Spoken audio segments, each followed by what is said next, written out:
Sur le webinaire donc BlueMind et OKE by Exatrust. Aujourd'hui, le sujet qu'on va aborder est assez simple et en même temps assez vaste. Donc, anticiper et gérer une cyberattaque. Donc, pour ce webinaire, j'accueille Sylvain Garcia, directeur commercial de BlueMind, et Jean-Marc Sepio, cofondateur d'OKE. Donc, à Bonjour. qui je vais laisser la parole. Pour tout ce qui est, si vous avez des questions lors du webinaire, je vous propose donc de les poser dans l'onglet que vous voyez en haut, questions-réponses. Et Leslie regardera et prendra en compte toutes les questions auxquelles on répondra en fin de webinaire. Voilà, je vous laisse la parole, Jean-Marc.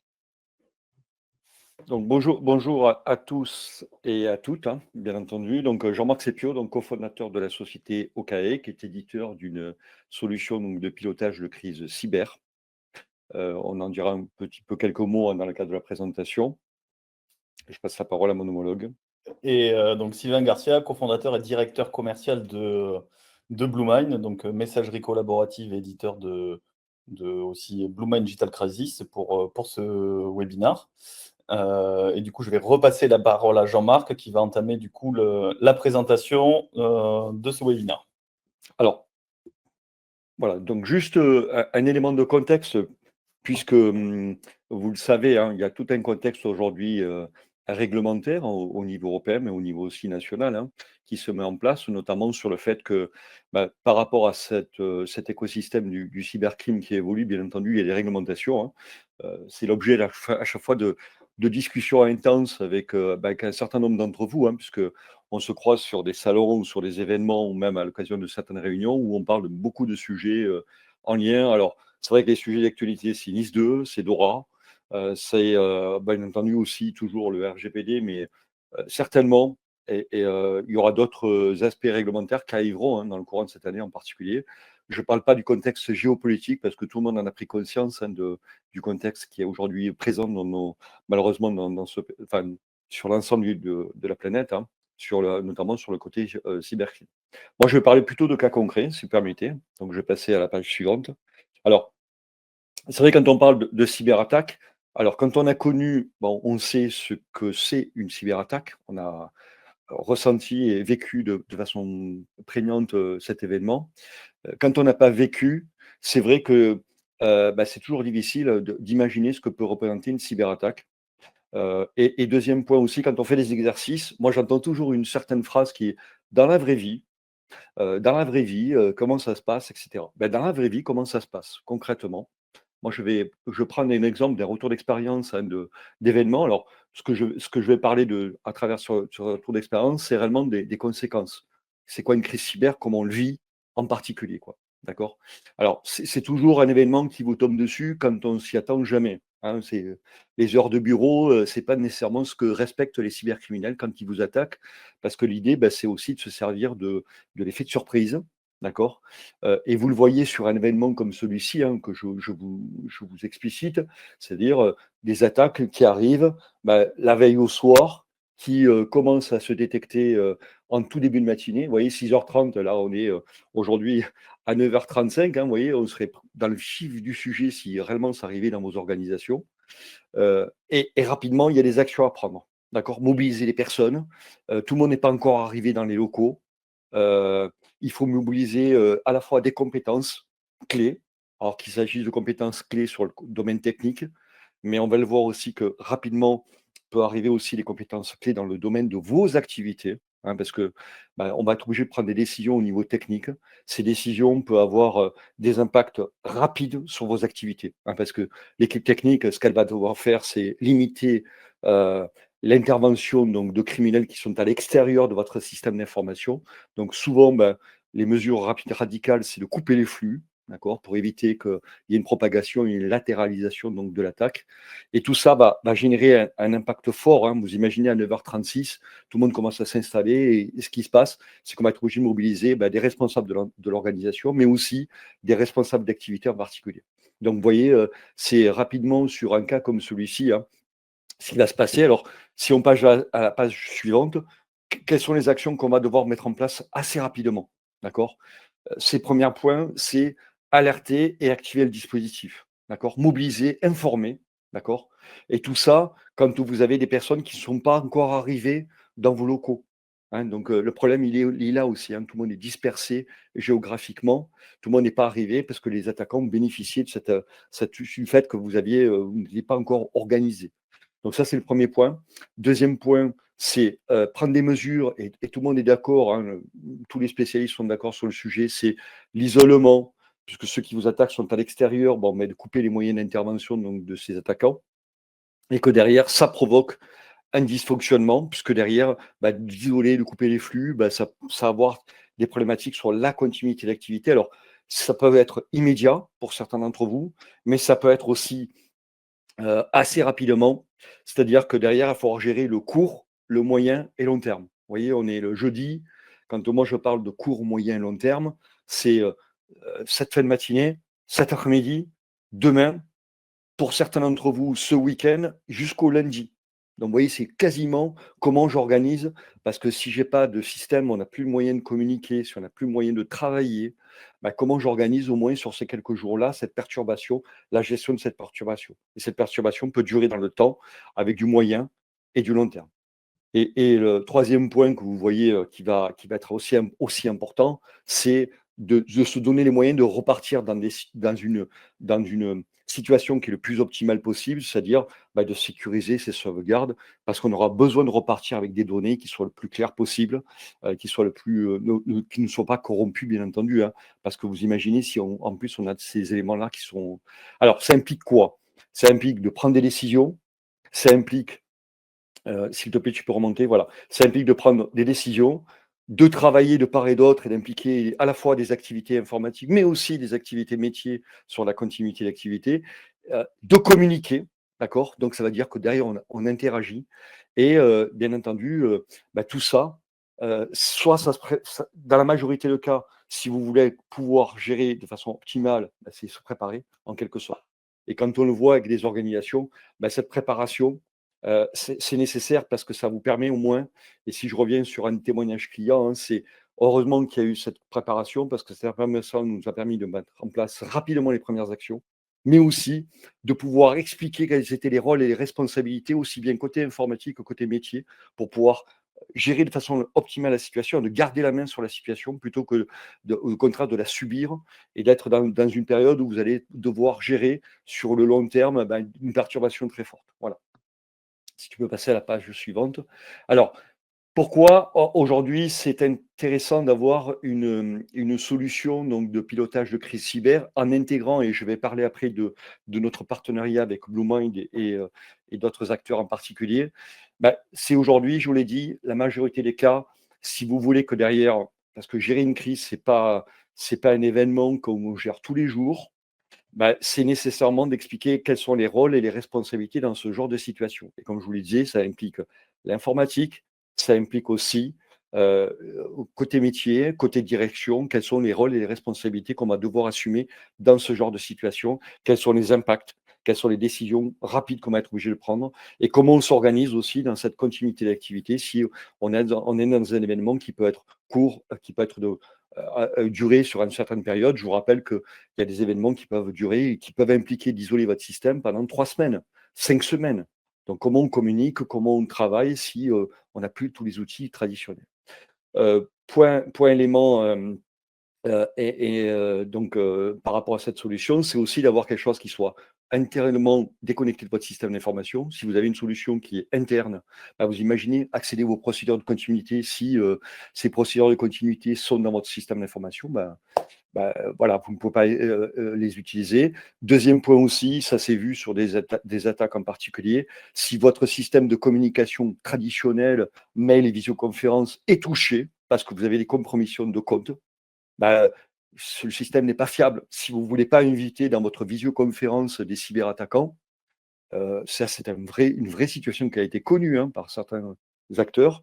Il faut pouvoir avoir un moyen de communication sur lequel vous êtes sûr que ces cyberattaquants n'arriveront pas, ne vous écouteront pas, parce que je vous rappelle aujourd'hui on a des systèmes qui sont centralisés où on peut avoir des attaquants qui prennent la main sur l'intégralité de votre Active Directory, peuvent se greffer à des réunions de visioconférence, donc d'où l'intérêt d'avoir ces systèmes-là. Voilà. Et après, l'idée, c'est aussi de structurer votre réponse, c'est ça qui est important. Et structurer votre réponse, c'est pour ça que vous avez un outil de pilotage de crise qui vous permet de structurer très précisément, parce que gérer une crise, c'est pas prendre des décisions uniquement, c'est s'assurer que que les décisions que vous avez prises sont mises en œuvre et savoir si elles avancent ou pas, si elles sont bloquées pour tel ou tel point, d'accord? Parce que prendre 50 décisions en 1 heure ne servira à rien, puisque vous n'avancerez pas d'un iota si vous n'êtes pas assuré que les décisions ont été réellement mises en œuvre très opérationnellement. Voilà. Donc si tu peux passer, s'il te plaît, à la page suivante. Voilà, c'est pour ça qu'on a voulu bâtir une solution qui soit le plus optimale possible par rapport aux problématiques que vous rencontrez dans la gestion de crise. Et quand je parle de problématiques, elles sont de 3 niveaux, c'est-à-dire comment j'organise ma réponse. Donc c'est pour ça qu'on parle de pilotage de crise cyber, d'accord? Il faut pouvoir le piloter, accéder à des procédures, intégrer des responsabilités, intégrer aussi des compétences particulières, d'accord? Pour prendre un certain nombre de décisions côté informatique, mais pas que. J'insiste bien sur vos activités, hein. Il y a de la continuité d'activité parce que vos systèmes d'information dirigent, aident l'intégralité de vos activités. Donc c'est premier point, c'est le pilotage. C'est pour ça que la solution OKE donc, s'est positionnée sur cette logique-là, donc de pilotage de crise cyber. Et les 2 autres points qui sont nécessaires dans une gestion de crise, c'est un, comment gérer une crise si on n'a pas de moyens de communication. Et c'est pour ça qu'on s'est tourné vers un partenaire qui aussi avait les mêmes caractéristiques que nous, hein. C'est-à-dire aujourd'hui, c'était de ne pas subir aussi des problématiques vous devez gérer une crise en toute quiétude. Il faut que derrière, on puisse vous proposer une solution qui soit entièrement déconnectée de votre système, sur un système qui soit privatif et qui soit aussi souverain, hein. L'importance aussi de la souveraineté, c'est-à-dire que la crise touche le fonctionnement de vos organisations. Ce que vous devez échanger vous concerne, ne doit pas être voilà, exposé sur la place publique, y compris si des réglementations étrangères permettent à des États autres d'avoir l'information, hein. On n'a pas envie que le gouvernement américain soit informé de comment on gère des crises financières dans nos pays ou autre chose. Voilà. Donc c'est pour ça que cette souveraineté est importante, d'accord? Donc c'est pour ça qu'on s'est tourné vers un acteur comme BlueMind sur cette partie communication de crise, donc mail et visioconférence, parce que vous avez besoin à la fois de communiquer au niveau de la cellule de crise, mais vous avez besoin aussi de maintenir vos fonctionnements, c'est-à-dire vos relations avec vos clients, vos relations avec vos partenaires, et aussi à rassurer vos collaborateurs sur la façon de pouvoir échanger et toujours avoir un vecteur. Donc ça, c'est le 2e point. Et le 3e point qu'on a voulu aussi intégrer, en logique aussi souveraine, c'est un acteur donc, qui nous donne la possibilité d'avoir un stockage sécurisé et collaboratif de toutes les documentations. Alors, pas uniquement de crise, mais aussi de continuité, parce qu'on a besoin d'accéder à vos procédures, ne serait-ce que pour passer une commande. Est-ce qu'on va pouvoir utiliser un outil pour faire au moins avoir un process de validation de commande, hein? Bon, tout le monde ne peut pas engager financièrement l'entreprise, hein. Donc, comment on accède à nos fichiers clients, nos contacts, nos emails, parce que tout ça, malheureusement, c'est dans votre système d'information et les gens auront besoin d'accéder à ces éléments-là. Donc, nous, on vous propose d'avoir dans un 3 en 1, ce qui répond à vos problématiques, pilotage, communication, hébergement souverain, donc de documentation et tous les documents dont vous allez avoir besoin en termes de continuité et de gestion de crise. Voilà, donc c'est pour ça que vous avez ce kit souverain entièrement déconnecté de votre système d'information que nous avons conçu avec BlueMind et la société NetExplorer, aussi membre de ExaTrust. Merci Jean-Marc. Je vais prendre la suite. Comme vous le disait Jean-Marc dans les slides. Ah non, il y a encore un petit point pour toi, pour s'entraîner à réagir. Excuse-moi. Oui, juste un petit point en particulier sur le fait de cette solution qu'on a conçue, c'est pas uniquement pour gérer uniquement que des crises en situation, parce que je vous le souhaite, mais c'est vrai que les crises n'arrivent pas tous les jours.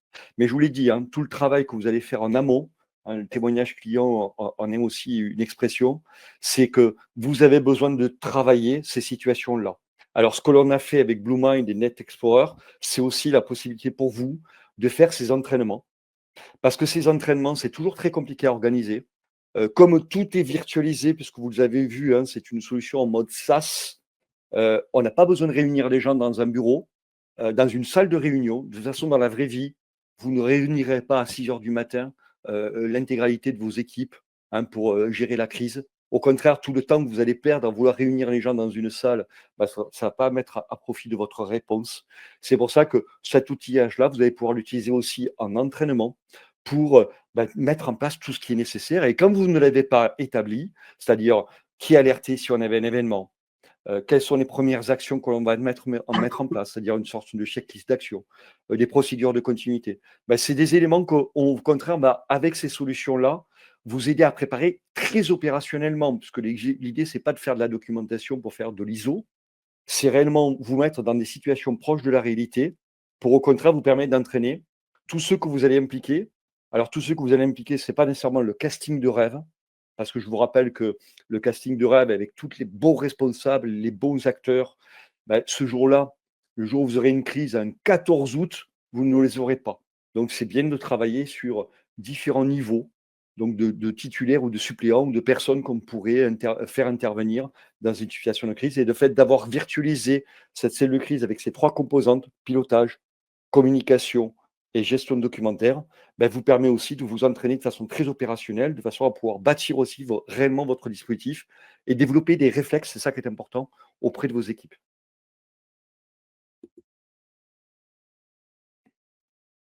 Voilà, donc juste un point de précision par rapport à Okae. Donc Okae, c'est, je vous l'ai dit, un éditeur de solutions, donc pilotage donc, de crise cyber. Nous comptons bien entendu un certain nombre de clients dans différents secteurs d'activité. Alors, vous comprenez très bien que d'ailleurs, on ne va pas exprimer pour quel acteur nous travaillons, même si on travaille pour différents secteurs d'activité. Pour des raisons que vous imaginez, hein, si nos clients ont des solutions de résilience, ce n'est pas pour exprimer ici, même oralement, pour qui nous travaillons en particulier. Voilà. Et nous sommes présents aussi dans les différentes plateformes pour certains acteurs, hein, qui sont du domaine public, la possibilité de faire appel à soit des plateformes très spécialisées dans le domaine hospitalier, soit des domaines publics. Vous pouvez aussi, bien entendu, nous retrouver à travers des marketplaces, alors plutôt souveraines, hein, puisqu'on défend cet aspect-là au niveau des plateformes, notamment de marketplace d'Auscal en particulier. Voilà. Merci. J'étais très bavard, Sylvain, mais je vais te laisser la parole. Oui. Merci Jean-Marc. Donc, comme le disait au début de la présentation, Jean-Marc, un des sujets principaux va être de rassembler les forces, de faire en sorte que toutes ces personnes puissent communiquer ensemble. Mais quand vous avez un problème, je fais une analogie avec votre voiture, vous tombez en panne, la première chose que vous faites, c'est passer un coup de fil soit à votre assurance, soit aux forces de l'ordre ou à quelqu'un pour venir vous aider. Là, c'est pareil, c'est-à-dire que dès qu'on va s'apercevoir qu'il va y avoir une problématique, il va falloir communiquer ensemble, et c'est là où BlueMind rentre en jeu. Alors, avant de rentrer dans BlueMind Digital Crisis, une petite présentation de BlueMind, et ça, c'est très important parce que nous, BlueMind, on est le premier éditeur de messagerie d'entreprise européen. Et donc, on n'est pas allé sur ce domaine de la communication de crise de façon anodine, c'est qu'on a une grosse expérience sur la communication en entreprise et comment ça se passe. Aujourd'hui, on a plus de 500 références avec des intégrateurs et on travaille sur l'international. Et forcément, de par cette maîtrise du produit et du sujet de la communication, de la collaboration en entreprise, est venu le sujet de la collaboration avec Okae et du produit BlueMind Digital Crisis. Aujourd'hui, BlueMind, en soi, c'est des références qui sont assez variées, qui vont de la petite entreprise à la grosse entreprise ou la petite collectivité ou à des gros ministères, à plusieurs dizaines de milliers d'utilisateurs. Je ne vais pas aller plus loin sur les références, mais aujourd'hui, voilà, en termes de messagerie, c'est vraiment très, très, très, très varié. Le périmètre de BlueMind, en soi, ça reste un périmètre que vous connaissez tous, Microsoft Exchange, disons. Mail, agenda, contact, on fait de la visio, synchronisation mobile, avec aussi des particularités, c'est qu'on est les seuls à proposer une synchronisation native avec Outlook. Cependant, dans le cadre de la communication de secours, le but a été de faire une suite messagerie, de communication avec un périmètre essentiel. Jean-Marc le disait au début, la réactivité est un sujet primordial. Réagir vite, communiquer vite avec les gens. Donc, il est hors de question de se dire, tiens, je vais configurer mon Outlook ou mon client lourd, comment je le configure, quelle est la procédure, etc. Non, on est sur quelque chose qui est simple et intuitif. Et donc, de ce fait, ce qu'on va fournir dans ce package-là, c'est des accès web. Donc, il suffira de fournir login et mot de passe et URL aux utilisateurs pour se connecter simplement. Alors, bien sûr, tout ça, ça rentre dans un cadre d'entraînement, etc., comme le disait Jean-Marc, pour que les gens soient préparés et que le jour J, on ne découvre pas, ah ben tiens, comment on fait pour s'y connecter, etc. Le périmètre de cette suite collaborative, messagerie, en premier lieu, c'est l'email. Alors l'email, je le disais, via l'interface web, comme on se veut simple et intuitif, ça reste quelque chose de standard sur lequel on va avoir les dossiers, les mails, les aperçus de mails. On va pouvoir aussi gérer tout ce qui est partage de boîtes aux lettres ou partage commun au niveau des mails. Tout ça pour faciliter la collaboration, notamment quand on a des commandes à passer ou autres. Et ça, c'est très important parce que, outre le fait de communiquer entre soi, entre la cellule de crise, un des sujets que beaucoup de personnes oublient quand ils n'ont pas été soumis à une crise comme ça et quand on discute avec eux, c'est qu'il faut leur dire, mais vous ne communiquez pas que entre vous, vous communiquez à l'extérieur. Peut-être que vous avez des obligations au niveau de l'ANSSI, donc il va falloir tenir au courant l'ANSSI. Vous devez aller contacter votre assureur, vous allez devoir contacter des experts externes qui vont peut-être intervenir. Tout ça, il vous faut des moyens de communication. Si votre email il est down, vous n'avez aucun moyen de communiquer, à part votre adresse Hotmail. Et forcément, quand vous allez communiquer avec l'ANSSI ou d'autres clients extérieurs ou prestataires extérieurs, d'autres personnes externes, ça peut poser problème. Donc, l'email est la première fonctionnalité qui est fournie par Bluemind Digital Crisis, ainsi que l'aspect agenda. Alors, on l'a vu rapidement sur les slides de Jean-Marc, une crise, ça peut durer 1-2 jours, mais ça peut durer aussi beaucoup plus longtemps. Entre le temps où on va devoir, où on a détecté la cyberattaque, le temps où on y remédie, où on répare vite fait pour remettre en place le système d'information et arriver à quelque chose opérationnel comme c'était avant, il peut se passer des jours, des semaines, voire des mois, parce que il va y avoir des choses qu'il va falloir refaire, il y a des choses qu'il va falloir reconstruire et investiguer pour connaître exactement par où ils sont passés, etc.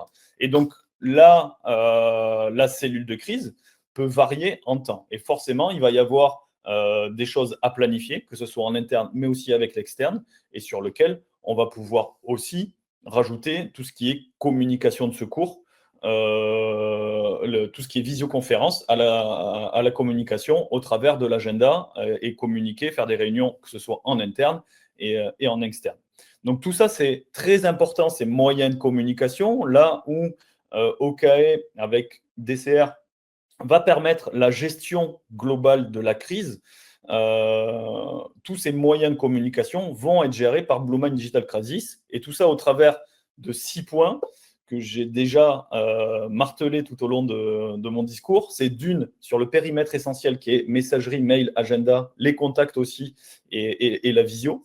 Il faut que ce soit simple et intuitif pour qu'il y ait une prise en main qui soit rapide, que ça ne perturbe pas le fonctionnement de d'habitude. Certes, c'est une autre solution, mais il n'y a rien qui va perturber les utilisateurs. Le troisième point qu'a répété Jean-Marc, c'est l'aspect souveraineté. On est sur des produits français. Et aussi, quatrième point, hébergé dans un environnement sécurisé, Secnum Cloud, en France. Et ça, c'est très important parce qu'il ne s'agit pas que la solution de communication de secours soit, elle aussi, sujet à attaque. Cinquième point très important, c'est que c'est un système qui est complètement décorrélé du système d'information. Et ça, c'est un point crucial parce que la messagerie Bluemind Digital Crisis n'est pas un PCA ou un PRA. On n'est pas là pour gérer la continuité du système d'information ou du mail de votre messagerie. On est là pour fournir les moyens de communication d'une cellule de crise. Et donc, si jamais votre système d'information est infecté, est attaqué, il ne faut pas que ça se propage sur la messagerie de gestion de crise. Donc, au début de projet, il y a un checklist, un listing, on va provisionner Bluemind Digital Crisis avec un certain nombre d'utilisateurs. Mais à partir de là, il n'y a aucune connexion automatique, que ce soit LDAP, Active Directory ou quoi que ce soit, à votre système d'information. C'est vraiment un système qui est en autonomie, complètement décorrélé du système d'information. Et le dernier point, c'est que c'est un système qui est activable instantanément. Je dirais plus qu'il est activé tout le temps. Il ne s'agit pas de se dire, tiens, j'en ai besoin, je vais le mettre en place, parce que le jour où vous en avez besoin, c'est maintenant que vous en avez besoin. Le temps, si on était sûr de quelque chose à la demande, techniquement, il y a beaucoup de choses à faire, que ce soit la mise en place des DNS, la prise en main des utilisateurs, etc. Ça ne va pas. Donc, c'est quelque chose qui est prêt, qui est là, et de façon instantanée, vous pouvez vous dire, du moment que je passe en mode crise, c'est bon, mes utilisateurs basculent sur la messagerie Bluemind Digital Crisis, et ça de façon instantanée. Je pense qu'on a fait le tour global de ce qu'on voulait faire passer comme message. Alors, si vous avez des questions, n'hésitez pas à les poser. Vous avez un petit onglet Q&A. Voilà. Merci à vous. Merci également. Merci.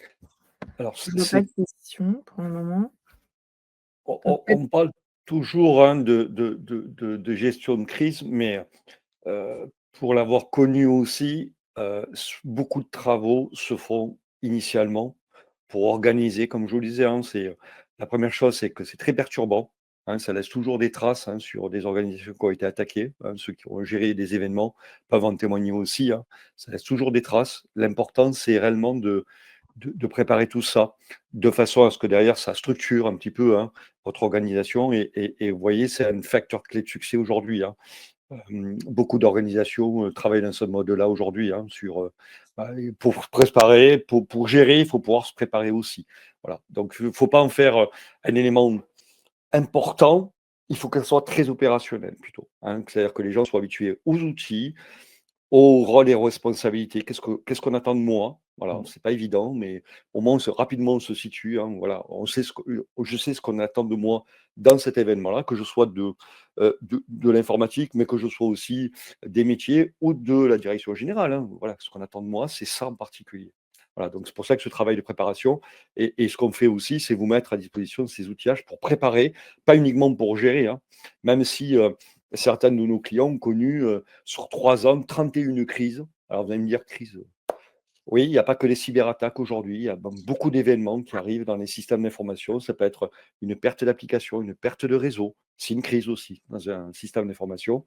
Et le troisième point, j'allais vous dire, aujourd'hui, même nos clients gèrent des vulnérabilités critiques à travers une cellule de crise. Alors pourquoi critique? Parce qu'on sait aujourd'hui qu'une vulnérabilité critique est rapidement exploitée par les cyberattaquants.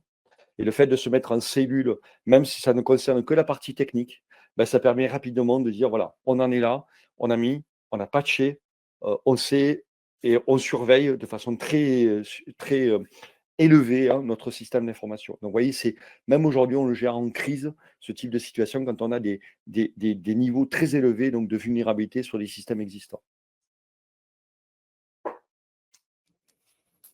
N'hésitez pas à l'issue de ce webinaire, ou même nous adresser d'autres questions si vous souhaitez des questions, des démonstrations de ce que fait Bluemind, de ce que fait OKE, ce qu'on fait aussi avec NetExplorer, qui est aussi adhérent d'Exatrust. Puisque comme je vous le disais, on a voulu réunir réellement, on a les moyens de faire en France et en Europe. Vous le voyez sur ces sujets-là. Voilà, donc on a les capacités de faire en France et en Europe sur ces sujets-là et on vous offre une alternative réellement en évitant bien entendu toutes les réglementations étrangères qui feraient que derrière ce que vous allez gérer, les impacts que ça va avoir dans vos organisations, ça n'a pas lieu d'être connu par d'autres acteurs qui malheureusement subissent une réglementation étrangère. Vous le savez, je n'en dis pas plus, mais vous savez de quoi il s'agit en particulier. Je vous invite également à télécharger le document qui est en bas. Vous voyez un petit 1 sur l'onglet documents. N'hésitez pas à le télécharger, ça vous permettra de reprendre contact avec Sylvain et Jean-Marc rapidement si vous le souhaitez. Bien, s'il n'y a pas d'autres questions, je propose de vous libérer. Ben, merci à tous. Merci à toutes et à tous. Voilà, on vous souhaite une bonne journée et surtout de ne pas connaître ce genre de situation et de vous préparer au mieux sur ce genre de situation. Tout à fait. Merci Jean-Marc. Merci. Au revoir. Au revoir. Au revoir.